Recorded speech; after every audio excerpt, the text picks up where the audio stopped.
I'm Maria Darcy, and I am the creator of PoGO Potty Panda, a positive potty training system. I'm a licensed psychologist and a mother of twins. PoGO system came out of my experience potty training my twins and really was informed strongly by my education and work as a psychologist. What I'd like to talk to you today about is some of the key factors that I think make a difference in terms of the potty training experience going successfully. And I like to call these the 6 P's of potty training. I'm going to go through each of them in 2 separate sections. So just an overview in terms of what they are planning, preparation, positivity, patience, persistence, but it's important, which is practicality. And in terms of looking at those factors, I think they can be broken into two different areas. One is really logistics, just the pieces that kind of are involved in just practically setting the stage for the potty training experience itself. And then the other set is really more attitudinal. And I'd like to talk first of all about the logistical end of things. So the first thing is planning. And when I talk about planning, we're really looking at things around timing and readiness to start potty training. And I'm sure you've read a lot about readiness criteria, and I think they are really important to pay attention to. And we're looking at readiness in terms of your child, and also obviously readiness in terms of you and your family. In terms of the child, in terms of readiness, I think we can think about readiness in relation to a number of different areas.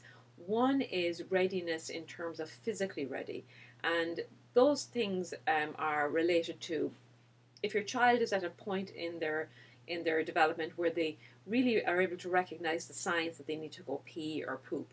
And usually you can tell this because they're either making nonverbal gestures that this is about to happen, or they go hide when they want to poop. All of this would indicate that they're aware that they're about to pee or poop, and that's very, very helpful, obviously. Another thing in terms of on the physical end of things, it's important to pay attention to whether your child is physically able to engage in some of the tasks of potty training. So, for example, walking, that they're able to pull up or take down their underwear or a pull up. Again, while indeed parents can do that for their children, I think it's really great if your children are in a place to do that for themselves, in terms of really empowering them to take ownership of this process for themselves. And in the next section, when I talk about preparation, we can talk about ways to help your child get to a stage where they're very comfortable doing some of these tasks. In terms of planning as well, we're looking at readiness in terms of cognitively for your child. So again, in relation to that, it's a child being able to cognitively follow through a sequence of behaviors. So be able to say, when I need to go potty, what do I need to do? And that they're able to kind of link together what needs to happen. So I feel like I need to go potty, then I go to the potty, I take down my underwear, sit on the potty, pee or poop, then I wipe myself, get off the potty, flush, or call mom or dad to help me flush, and then wash my hands, and then I'm done. Now again, not that we'd be expecting your child to know that in advance, but it's helpful if your child is in a place where you could imagine them getting their hands around a process like that. So, something that has maybe three to 5 parts to it. So that's very helpful.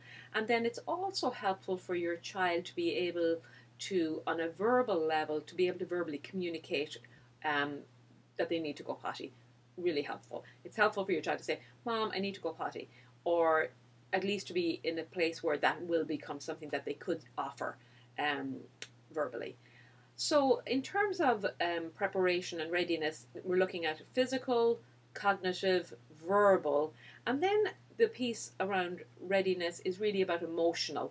And when I think about that, I think about, is your child at a point where they'd be motivated to use the potty? Are they striving for some sort of independence and autonomy in general right now? Kind of asserting, I can do it, things like that. Are they showing an interest in the potty? So, for example, when you go potty, are they coming along, or are they interested in their siblings and what they're doing, and voicing even an interest in using a potty themselves? Now, again, some of these things in terms of interest and motivation can certainly be facilitated by you as a parent, so that's important to recognize. But usually, children who are ready to be potty trained, there is some indication that this is something that they're interested in doing. And then looking over on the parent family side of things, certainly there are readiness there that's important to pay attention to. And one is that it's a time in family life and in your life as a parent where there's no big changes going on. This is very important for your child in terms of stability, but it's also really important in terms of you, because potty training is time intensive and it's emotionally intensive, depending on kind of how the process goes. So it's important that there are no big changes such as a new job, a loss, an addition of a new child, a new caregiver coming on the scene. So life ideally is going to be very, very stable and predictable. And then secondly, it's very important that for you yourself, that you're ready to take on this task. And again, without making it too much, it is, as I said, it is time intensive and it is emotionally intensive, especially if you're trying to engage with it with a very particular frame of mind and attitudinal set. So I think, again, you feeling like you're in a space in terms of relaxed enough, and that you have the energy and that you have the time to devote to this process, and that it's something that you're approaching with a sense of positivity and optimism in terms of it going well. That really, really helps. So I think that's probably most of the stuff in terms of planning. What I want to go to next is the second P, which is preparation. Now, we can think about preparation in two different ways. One is preparation in terms of helping your child get ready and yourself to get ready to engage in this process. And the other is preparation in terms of some of the practical stuff. So in terms of preparation around helping your child get ready to take this on, and it's a big deal, it's a big change to go from wearing a diaper and to now independently using a potty. So again, not to understate how big a leap this is for your child. So preparation involves things like, which I'm sure you're already doing or thinking of doing, getting some materials together that your child will find interesting and engaging about using the potty. There's lots of great books out there. We've written a really good book connected to the PoGO Potty Panda positive potty training system called PoGO Potty Panda. And again, it's a story where children can engage with a child who's learning how to potty train and getting it supported by their panda, who's extremely positively encouraging.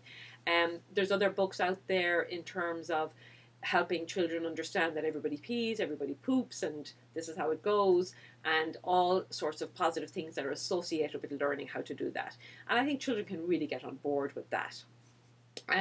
There's also preparation of your child in terms of helping them gear up for what's involved in using the potty. Modeling in general as a parent is really, really crucial in terms of helping your child develop all sorts of different behavioral patterns. When it comes to potty training, modeling has a really good, strong place in terms of its role. So I recommend that parents, a few weeks prior to them sitting down with their child in potty training, that they really get their child involved in understanding what going potty really involves. So, for example, I recommend to parents that they begin to get their child to help them talk about what they need to do when they need to go potty. So with your child, you might say, "Oh, mom needs to go pee. What should I do?" And then your child will help instruct you toward how to take care of that concern. And in so doing, every time they do it, they're reinforcing for themselves the sequence of events that are involved in going potty, that they can then use when it comes time for them to learn this for themselves. And again, it's all done in a very relaxed, positive, fun, engaging manner.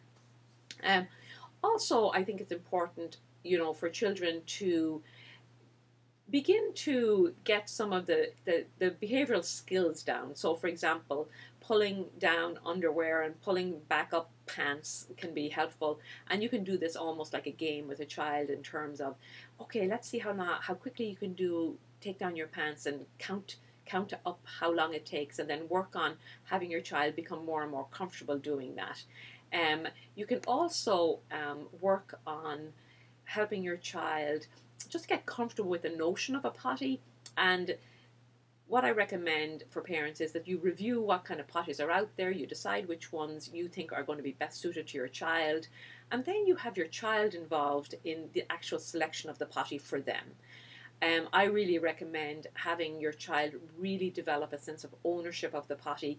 It's their potty, they decorate it, they write out their name on it, and they bring it to the bathroom when the time is right for potty training. So again, that's all about attitudinal preparation. On your end, in terms of as a parent, I think some of the preparation involves really recognizing that this is going to be an intensive period of time for you. I recommend devoting a weekend or a long weekend to the process, and really that being your main focus. So preparation, for example, is our other children in the family would involve having somebody come and be responsible for taking care of the other children. So you're freed up to really focus on potty training. If there are certain tasks that you tend to do on the weekend, having those taken care of either earlier during the week or having somebody come in and help you with those. So again, you're freed up to focus on the potty training. Also preparation in terms of thinking about where and in your house you're going to do this, or your apartment. Ideally, if you have a place where it's going to be really easy to clean up accidents, that would be really helpful because accidents are going to happen. Preparation in terms of thinking about what kind of supplies you might need, cleaning supplies, but also things you can do with your child in terms of engaging activities, so puzzles, crafts, painting, drawing, reading books, favorite toys that they can play with and you can play with them with is really helpful. So you really have a sense of this is how we're going to spend our time while we're also really focusing on learning how to use the potty. I really recommend staying indoors and just really focusing on this, and once your child has the basic behaviors down, then you can kind of spread out your wings and go into other environments. But it's really helpful, I think, if you first of all potty train in a pretty contained environment with minimal distractions. And then also preparation, I think, in terms of just thinking about what kind of process you want to engage with. And again, sometimes all children are different from each other, so it is important to personalize it to your own individual child and to trust your own intuition about what might work best with your child. I'm a big believer in and supportive of really empowering your child and really making this process very invitational, very much kind of helping your child kind of get on board with potty training as something that they're wanting to do, and that you really are working in the role of a facilitator rather than directing the process too intensively. So again, I wouldn't be asking your child questions like, do you need to go potty? I'd be encouraging you to say, oh, let's go potty, or it's time to go potty, or, let me know when you feel like you want to go potty. So that's really helpful, tailoring it all to the child that you have. But in the preparation stage, I think there's some time here to think about what kind of approach and attitude you think would be best. In the next section, I'm going to talk more about the next 3 P's, which are positivity, patience, and persistence. I think these 3 attitudes are really, really crucial and make a huge difference in making this experience not just positive for your child and successful, but also for you as a parent. So I'm hoping this first part has been helpful to you, and in the next part, like I said, we'll talk more about the attitudinal factors.